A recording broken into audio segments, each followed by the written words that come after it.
November 19th, 1988. It was a Saturday morning in Hayward, California, the kind of day that felt like the beginning of a long, peaceful holiday season. The air was crisp, and the neighborhood of Mission Boulevard was alive with the mundane sounds of weekend errands. 9-year-old Michaela Joy Garecht was reaching for the handle of a scooter.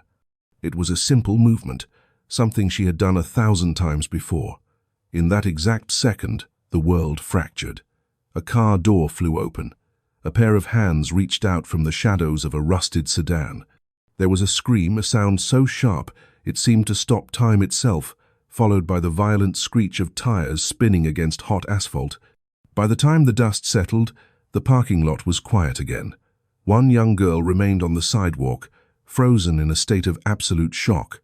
The other was gone, vanished into the mid-morning traffic in a vehicle the color of butterscotch. This was the moment that changed everything for the San Francisco Bay Area. It was the moment that defined the age of stranger danger for an entire generation of parents and children. For nearly 40 years, the disappearance of Michaela Garecht remained a wound that refused to heal. It was a mystery that baffled the brightest minds in law enforcement. But the story of Michaela is part of a much larger, darker narrative that spans the late 80s and 90s. This was a terrifying time.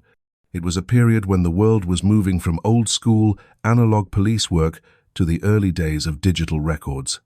This era left behind a legacy of high-profile cases that fundamentally changed how we protect our children. Even so, many of the central figures in these tragedies remained missing for decades. Today, we are seeing a profound reconciliation with these unresolved mysteries. The anonymity that once came with the passage of time is rapidly eroding. As of 2025, the United Nations High Commissioner for Human Rights has pointed to an unprecedented rise in disappearances globally. In 2024 alone, over 56,000 new cases were recorded worldwide. In the United States, an estimated 460,000 children are reported missing every year. In the United Kingdom, that number is more than 112,000. But the tide is finally turning. We are now living in the era of the genomic turn. Disappearances that happened in the late 80s, cases just like Michaela's, are being systematically re-evaluated. Scientists are using advanced genomic sequencing and forensic investigative genetic genealogy, or FIG. Traditional identification methods from the 90s relied on comparing only 21 markers. This only worked if there was a direct match in a law enforcement database. Modern analysis is different. It examines up to 1 million markers. This allows investigators to identify distant relatives and build family trees across many generations. The statistical power of this science is incredible. Research shows that a database of just over 1 million people can identify a third cousin or closer for over 90% of the population. This technological leap has given names back to Jane and John Does, who were previously known only by where they were found. We've seen this with the identification of Buckskin Girl and Apache Junction Jane Doe. This exact science is what finally brought a predator named David Emery Misch into the light. Mish was a man whose history of violence was already written in the blood of other victims. He managed to stay hidden in the prison system for decades, thinking his secrets were safe. But the search moved forward in ways he never expected. Beneath the surface of the Garecht case lay a forensic trail that linked him to double murders in 1986 and a brutal killing in 1989. In late 2024 and early 2025, the world finally saw the true, unmasked nature of this man. During his sentencing for the murders of 2 young women, the courtroom witnessed something truly unsettling. As grieving families read their impact statements, Mish began to act out. He sang 99 bottles of beer on the wall at the top of his lungs. He whistled loudly to drown out the voices of his victims' mothers. It was a blatant display of no remorse. The judge had no choice but to have him removed from the room. For Michaela's mother, Sharon Murch, the journey has been one of unending grief and persistent hope.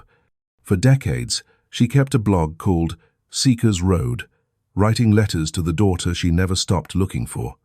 When the charges against Mish were finally announced, She wrote that she had come to accept Michaela was no longer living, but she said that seeing her daughter as a dead child was a reality she was still trying to figure out how to live with. Today, we look at the case that stopped a city. We look at the forensic revolution that finally trapped a monster, and we look at the defiant final act of a man who thought he could outrun time itself. We will explore how the retesting of decades-old evidence, from a yellow scooter to tiny skin cells under a fingernail, has turned cold cases from dusty files into active truths. Before we dive into the dark history of David Emery Misch and the long road to justice for Michaela, I want to hear from you. Where are you watching from today, and what time is it there? It's incredible how these stories connect us across different time zones. Let us know in the comments below. If you're new to Cold Case Files and want to help keep these stories alive, please hit that subscribe button and turn on notifications. Your support ensures that the names of the missing are never forgotten. To really feel the weight of what happened, you have to look at the small, everyday choices that led up to that moment. Michaela Garecht was a girl with a big, confident smile. Her mother, Sharon Murch, always described her as fearless. She was 9 years old, a kid with blonde hair and a spirit that seemed to light up their neighborhood in Hayward. On that morning, Saturday, November 19th, 1988, the world felt safe. It was the weekend before Thanksgiving, and the air was filled with that pre-holiday buzz. Michaela and her best friend, Trina Rodriguez, were inseparable. They had a simple mission that morning: candy and sodas. They lived just 2 blocks away from the Rainbow Market on Mission Boulevard. It was a route they knew by heart. Michaela begged Sharon for permission to go, asking, "Please, please, please," and Sharon eventually said yes. She watched them leave, thinking about how they were on scooters and could get away quickly if anything went wrong. The last thing Michaela said was, "I love you, Mom." The girls made it to the market at about 10 o'clock. Inside, they did what kids do. They browsed the aisles, picking out beef jerky, taffy, and soft drinks. They were having a great morning, just 2 friends enjoying their freedom. When they finished their shopping and walked out of the store, they were so caught up in their conversation that they actually started walking home without their scooters. They had left them right by the front door, which is now the side entrance of the building. After walking a short distance, they realized their mistake. They turned back to get them. But when they reached the store, things felt different. Michaela's scooter was gone. It wasn't where they had left it. She scanned the parking lot and finally saw it. Someone had moved it farther down, placing it right behind a parked car in a far corner of the lot. It looked like a prank, or maybe just a strange coincidence. Michaela walked toward the car to get her property back. As she bent down to grab the handlebars, the door of that car flew open. A man stepped out, grabbed her around the waist with one arm, and shoved her into the front seat. Michaela was screaming. Trina stood just a few feet away, watching the whole thing. She was 9 years old, and the terror of that moment did something to her. She later said she just stood there and watched, completely frozen in shock. The man climbed in, and the car sped south on Mission Boulevard toward Union City. Trina finally found her voice and ran back into the store. She was hysterical, shouting that someone had taken Michaela. A female clerk at the market called 911 at 10:23 a.m. But this is where the investigation hit a massive roadblock. In the chaos and the panic, the store clerk, who had only seen a quick glimpse of a different vehicle in the lot, gave the dispatcher the wrong information.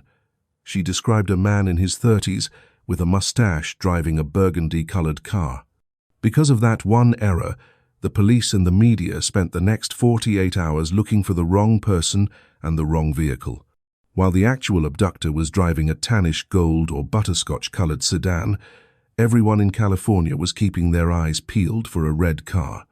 Experts later pointed out that those first 2 days were the most critical window to save Michaela. That window was lost because the initial communication was handled so poorly. When police finally sat down with Trina later that day, they realized the mistake. They asked her about the burgundy car, and she famously asked, "Well, what's burgundy?" She described a very different man. She told them he was a white male in his early 20s. maybe 18 to 24. He was slender, about 6 feet tall, with long, stringy, dirty blonde hair and blue eyes that she described as fox-like. Most importantly, she remembered his face was covered in severe acne or pockmarks, almost like boils. The car he drove was a large, run-down, American-made sedan. Trina thought it was a gold or cream-colored Oldsmobile. It had a battered front bumper and, strangely enough, cement splatters dried on the sides. Even with this new, accurate description, the man had a 2-day head start. The Hayward Police Department and the Federal Bureau of Investigation didn't hold back. They searched every hillside, park, and empty field in southern Alameda County. They used helicopters and airplanes to scan the ground from above.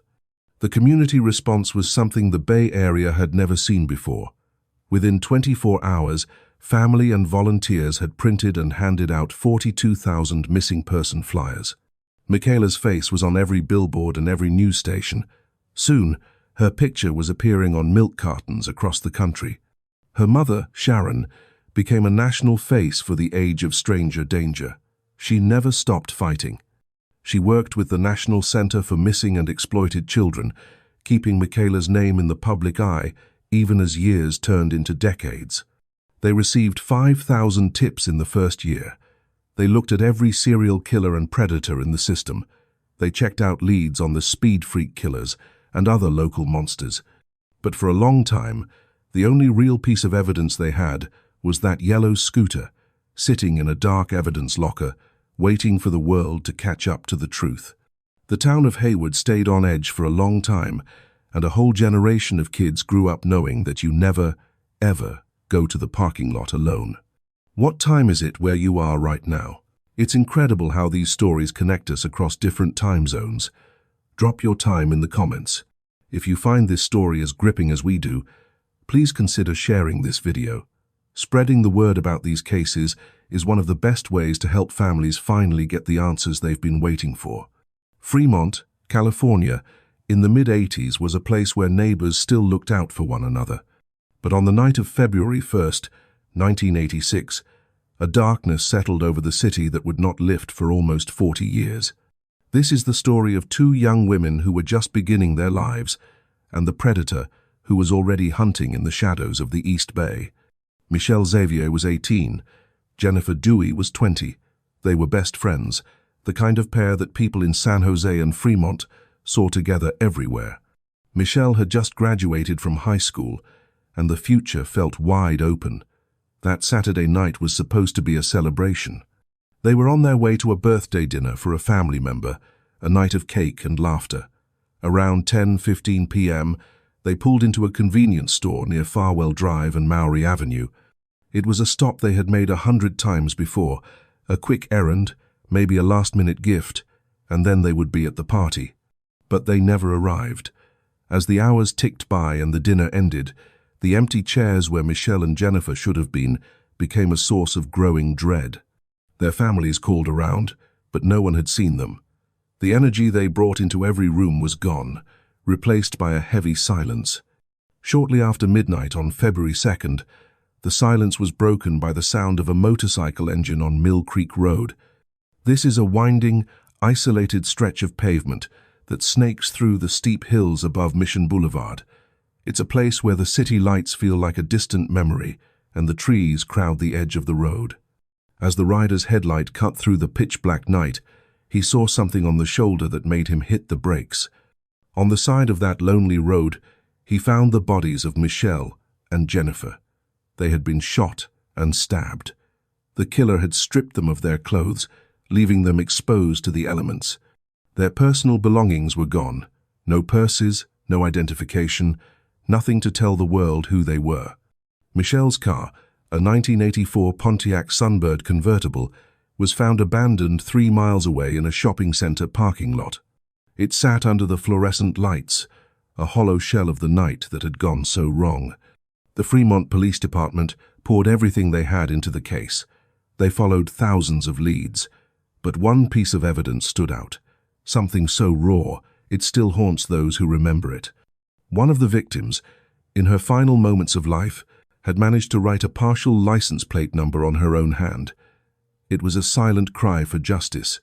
She was trying to name her killer with her last breath, ensuring that even if she didn't survive, the truth might. In 1986, that truth was out of reach. The technology of the era was analog and slow. There were no digital databases to cross-reference a partial plate in seconds. DNA was a concept for textbooks, not a tool for the local police station. As the months turned into years, the files on the Fremont double homicide grew dusty. The families were left in a state of suspended grief, living with the knowledge that a monster was likely walking the same streets as them. The break didn't come until 2001. Forensic science had finally caught up to the nightmare on Mill Creek Road. Investigators went back to the evidence lockers and looked at the fingernails of Jennifer Duey. They found tiny skin cells, microscopic traces of the struggle she had put up against her attacker. Using advanced DNA technology, they were able to pull a full genetic profile from those cells. When they ran that profile through the national database, they found a match. The DNA belonged to David Emery Misch. At the time, Mish was already serving a life sentence for the 1989 murder of Margaret Ball. He was a man who had been failing through the cracks of the justice system for years. Detectives traveled to the prison to confront him. They expected a fight, but they didn't expect the story he told. Mish admitted the DNA was his, but he tried to frame himself as a hero. He claimed he was at a gas station that night and saw the two women being kidnapped by two other men. He told the police he rushed to their aid and fought the kidnappers, which he said was why his skin was under Jennifer's nails. He called himself a protector of the women in the neighborhood, a lie so bold it was almost hard to believe. Because the case was so old and his story provided a sliver of doubt, the inquiry stalled again. It took another 15 years and the creation of a dedicated cold case unit in 2016 to finally secure the charges. Sergeant Jacob Blass spent 9 years meticulously rebuilding the case, proving that the Good Samaritan story was nothing but the fantasies of a predator. This shadow over Fremont would eventually lead straight to the parking lot where Michaela Garecht vanished. The two cases were connected by more than just geography. They were connected by a man who thought he could use the passage of time to hide his crimes. The families of Michelle and Jennifer waited nearly 40 years to see David Misch stand before a jury. They carried the memory of that night through decades of silence, never giving up on the message written on a hand in the dark. To understand how a man could snatch a child in broad daylight or leave two best friends on a cold hillside, you have to look into the darkness that shaped him. David Emery Misch did not just appear out of nowhere in 1988. He was a product of years of unchecked violence and a legal system that could not quite figure out what to do with him. His life is a map of missed warnings and tragic escalations. The narrative begins in Chicago, Illinois, where David was born on February 19, 1961. By the mid-60s, his family had moved to Santa Clara, California, searching for a fresh start that never truly came. Instead, the Misch household became a place defined by fear. His father, Robert, was a violent alcoholic who routinely assaulted both David and his mother. David later told interviewers that the constant physical abuse at home made him lose all interest in school by the time he reached his teenage years. He carried a deep, simmering resentment toward his mother, blaming her for failing to stop his father's attacks. This environment did more than just scar him. It taught him that violence was a primary language.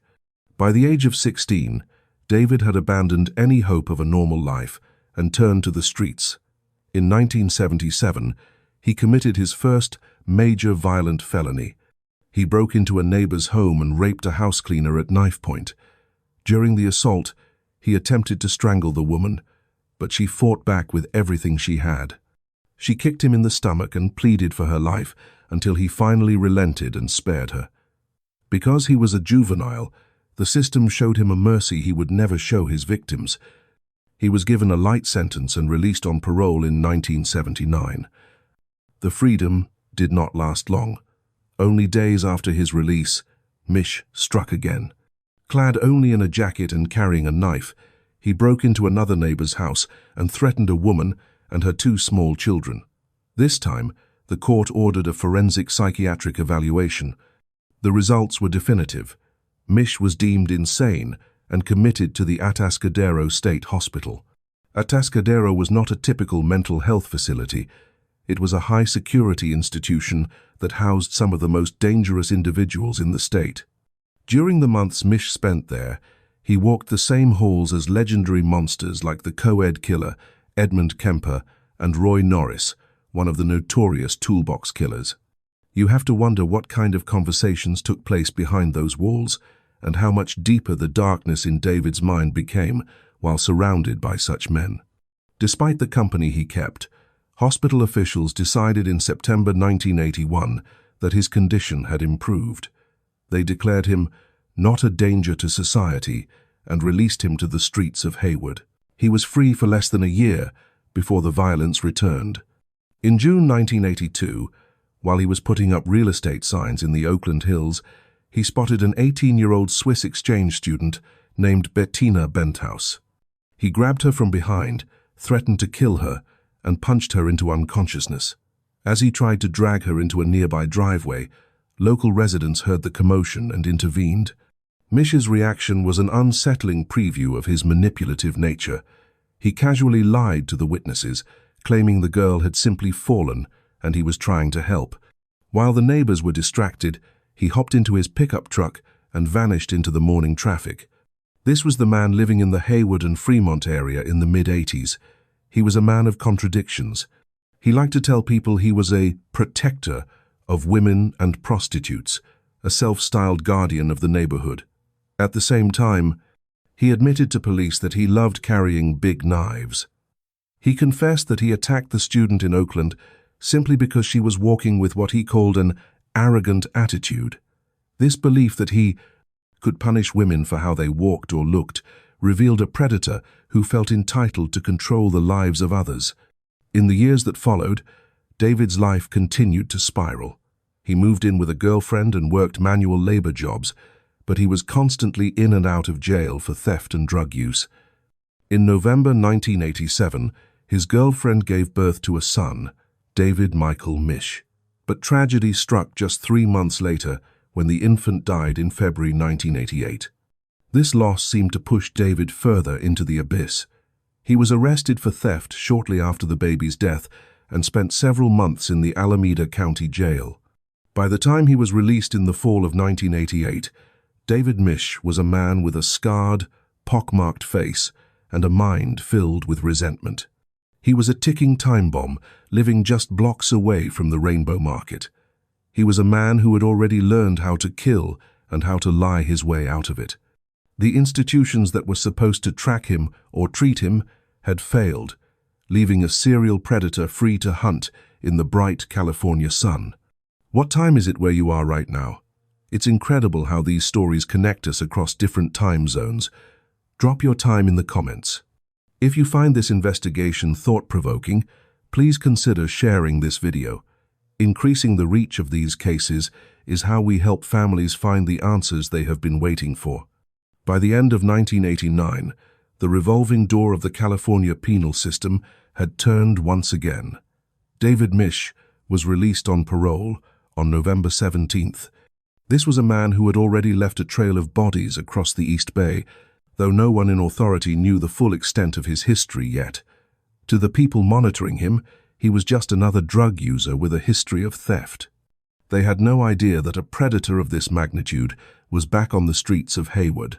He didn't even make it 3 weeks before the violence he carried within him found a new target.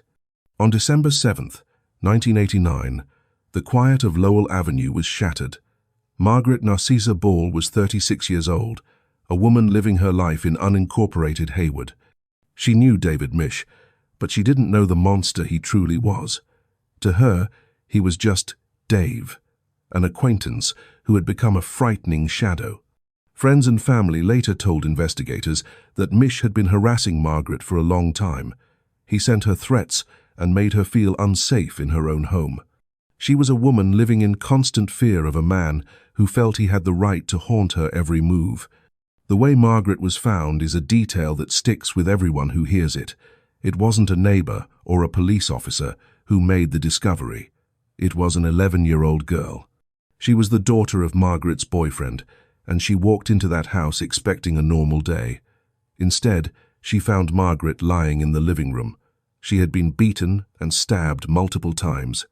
The injuries to her chest and abdomen were deep and final. This young girl had to see a sight that no child should ever have to carry in their memory. When the police began looking for a motive, they found something that made the whole act seem even more pointless. This wasn't about a deep-seated grudge or a grand plan. It was a robbery, but it was a pathetic one. David Misch had killed a woman for a total of $85. That was it. A handful of food stamps and some pocket change. He valued a human life at the price of a cheap dinner. The search for David didn't take long. Just one day after Margaret's body was found, police spotted a silver 1981 Mazda near the Farmhouse Motel in Oakland. Behind the wheel was David Misch. He was driving the victim's car, seemingly without a care in the world. He was taken into custody on the spot.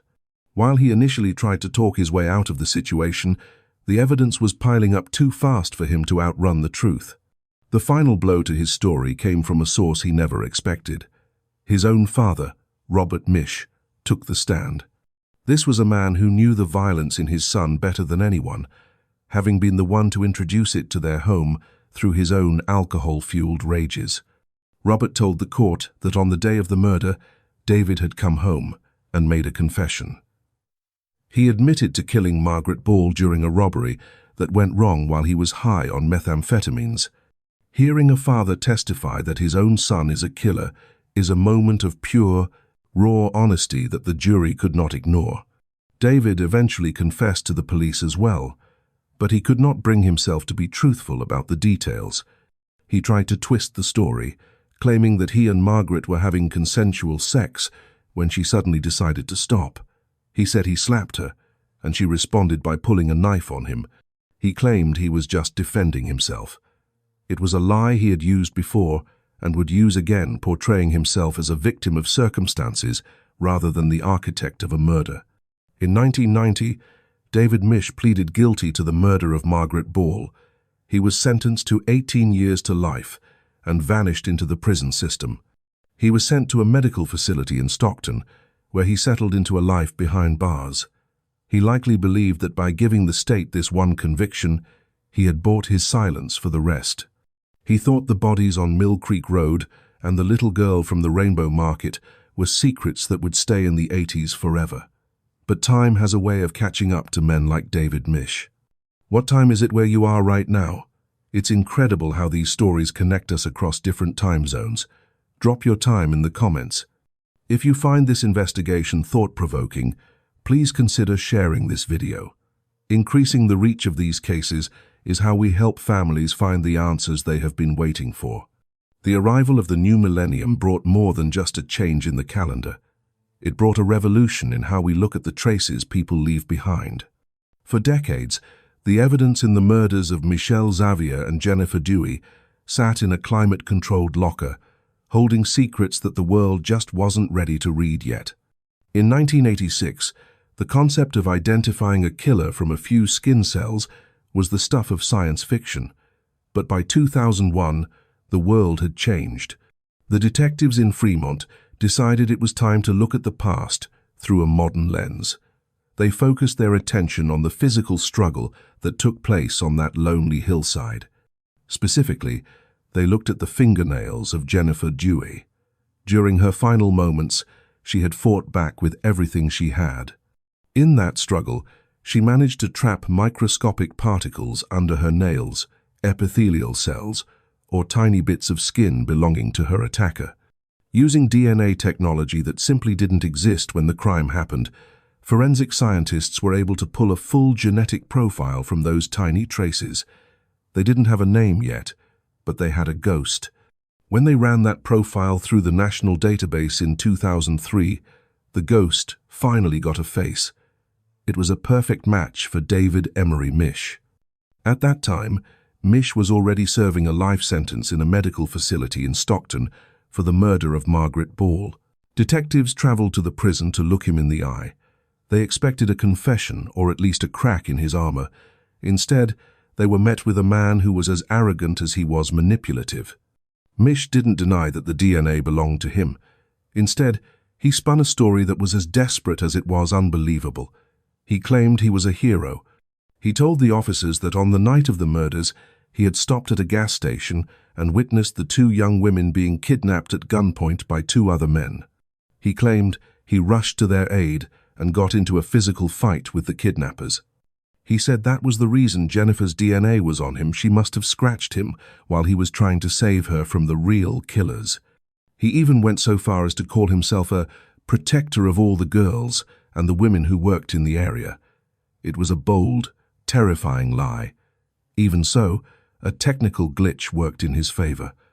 Halfway through the interview, the detectives realized their recorder had shut off. By the time they tried to talk to him again weeks later, Mish had recanted everything and refused to say another word. The inquiry stalled for years, but the families of Michelle and Jennifer never stopped hoping. Neither did the police. In 2016, the Fremont Police Department did something that would change the course of the case. They created a dedicated cold case unit. They put Sergeant Jacob Blass in charge. Blass wasn't just looking at files, he was looking at human lives. He often said that the victims' families became like his own family.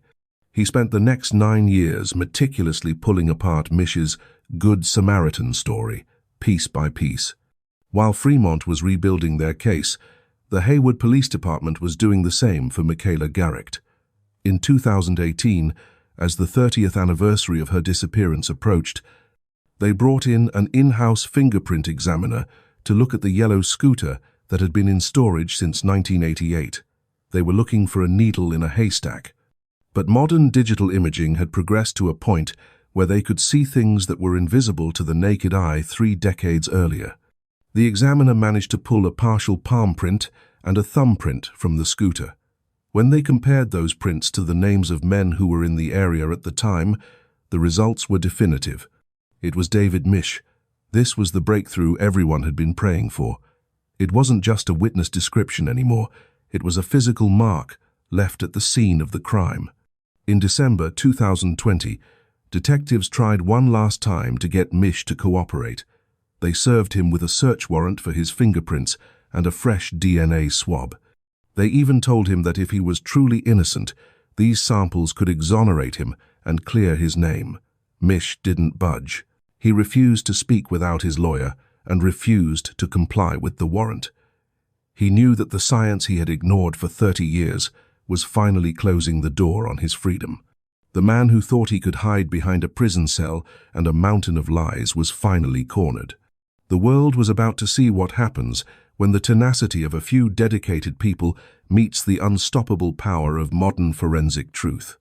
What's the weather like where you are today?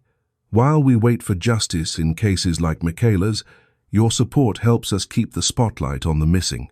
Please like this video to help the algorithm reach more people who care about true crime and justice. Every like helps us tell these stories to a wider audience and brings us one step closer to making sure these names are never forgotten. The legal reckoning finally arrived in late 2024. For the families of Michelle Xavier and Jennifer Duey, it had been a walk through a long, dark tunnel for nearly 4 decades. They had spent years watching their daughters' friends get married, have children, and grow gray. All the while, their own girls stayed 18 and 20 years old, frozen in time on that cold hillside in Fremont. The trial officially opened on October 21st, 2024. The air in the Alameda County courtroom was heavy. Prosecutors from the district attorney's office weren't just presenting a case. They were telling the story of a man who had spent his entire life laughing at the rules of society. They showed the jury the DNA results from 1986. They spoke about those microscopic skin cells found under Jennifer's fingernails. Those tiny, physical remnants of a fight for life had finally, after 38 years, given the killer a name. Sergeant Jacob Blass took the stand. He was the man who had breathed new life into these files back in 2015. He spoke about the families as if they were his own relatives. He walked the jury through the evidence piece by piece. He proved that the story David Misch had told about being a hero at a gas station was nothing but a lie. The prosecution also brought up that partial license plate number written on the victim's hand. It was a message sent across time. It was a final act of courage that the technology of the 80s could not decode. But the science of 2024 was finally ready to listen. The trial lasted for 2 long months. On December 19, 2024, the jury returned. When the clerk read the word guilty for the first count of murder, the room went still. When they read it a second time, the Xavier and Duey families finally felt the weight of 40 years start to shift. David Misch was now, officially, a convicted double murderer. The sentencing hearing was set for January 21, 2025. This was the day the families finally had their chance to look their daughter's killer in the eye. They stood at the podium, their voices shaking with a mix of grief and strength. They spoke about the birthday party that never happened. They spoke about the nearly 40 years of empty chairs at Christmas. They spoke about the birthdays that were marked with flowers on a grave instead of candles on a cake. While these mothers and fathers poured out their hearts, David Misch did something that most people in that room will never forget. He did not hang his head. He did not show a single spark of regret. Instead, the 63-year-old killer leaned back and began to act out. In the middle of the impact statements, he opened his mouth and started to sing. He bellowed, 99 bottles of beer on the wall, at the top of his lungs. His voice echoed off the walls. He was intentionally trying to drown out the voices of the people he had destroyed. When he was not singing, he was whistling loudly. He was making a mockery of the entire process. It was a display of pure, unadulterated arrogance. Chief Assistant District Attorney Royal Roberts later described it as a blatant display of no remorse. The behavior was so disruptive to the victims that the judge had to stop the hearing. He ordered the bailiffs to remove Mish from the room. Even as they were dragging him toward the holding cell, he continued to whistle. It was a sharp, taunting sound that followed him out the door. The judge did not hold back in his final ruling. He sentenced David Misch to 2 consecutive terms of 25 years to life. This means he must serve at least 50 years before he can even ask for parole. Since he is already 63 years old and serving a life sentence for the death of Margaret Ball, the reality is clear. David Misch will never take another breath as a free man. The victory was hard won, but the story is not over. While the families in Fremont have their closure, the town of Hayward is still holding its breath. David Misch is back in his cell at the Santa Rita jail. He is still facing the trial for what happened to Michaela Garecht. The families of the East Bay are still standing together, waiting for the very last piece of justice to fall into place. What's the weather like where you are today? While we wait for justice in cases like Michaela's, your support helps us keep the spotlight on the missing. Please like this video to help the algorithm reach more people who care about true crime and justice. Every like helps us tell these stories to a wider audience and brings us one step closer to making sure these names are never forgotten. As we look toward the early months of 2026, David Emery Misch sits in a cell at the Santa Rita jail in Dublin, California. He is a man whose life is now measured by the heavy weight of his past. He is already serving a life sentence for the death of Margaret Ball and facing 50 more years for the murders of Michelle Xavier and Jennifer Duey. The most haunting chapter of his history is still waiting to be finished. The trial for the kidnapping and murder of Michaela Garecht remains the final mile in a journey that has lasted more than 37 years. This upcoming trial is not like the ones before it. It carries a burden that is unique. Michaela has never been found. For the defense, this is the main part of their strategy. They plan to argue that the state cannot prove a murder happened if there is no body to examine. It is a technical hurdle that has allowed many predators to stay hidden in the past. But the prosecution has a different story. They are looking at the marks the killer left behind. The centerpiece of the case is that yellow scooter. For 3 decades, it sat in an evidence locker, a small piece of metal that witnessed a kidnapping. Modern technology finally pulled a secret from its handle, a partial palm print and a thumbprint that belonged to David Misch. Beyond the science, there is the timeline of that day. November 19th, 1988. It was a date that held a dark, personal meaning for Mish. It was the first birthday of his infant son, David Michael Misch, who had passed away just months earlier. Records show that on the morning Michaela was snatched, David Misch was at the Chapel of the Chimes Cemetery. He was visiting the grave of his child, only a short distance from the Rainbow Market. The state believes he left that cemetery filled with an unstable, dangerous grief and turned his sights on the first child he saw. For Michaela's mother, Sharon Murch, the news of the charges against Mish brought a strange and painful kind of clarity. For decades, she used her blog, Seeker's Road, to talk to her daughter. She wrote letters to a girl who was always 9 years old in her mind. She spent years sifting through emails from all across the world. Some people sent photos of middle-aged women, forgetting that the girl on the milk carton would have grown up. Murch often wondered if she would even recognize her own daughter if they passed on the street. When the police finally named a suspect, she had to face a new reality. She had come to accept that Michaela was no longer living, but she had always pictured her sitting on a cloud or flying among the stars. She said she had never envisioned her daughter as a dead child, and that vision was something she didn't know how to live with.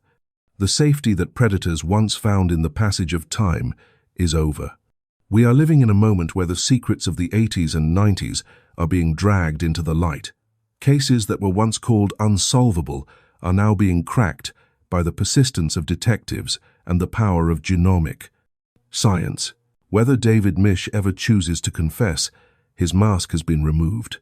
The names of the women and the little girl he tried to erase are being returned to the world, spoken aloud in courtrooms and shared in stories like this one. Michaela Garecht was a girl who was fearless. Even though she was taken from that parking lot, her story didn't end there. It became a catalyst for change and a reminder that no matter how many years go by, the truth is always worth fighting for. Thank you for joining us on Cold Case Files. If you have any information on unresolved disappearances, please reach out to your local authorities. Every piece of information matters. Your voice could be the one that brings someone home. Please share this video to help keep the search alive for families who are still waiting. See you in the next one.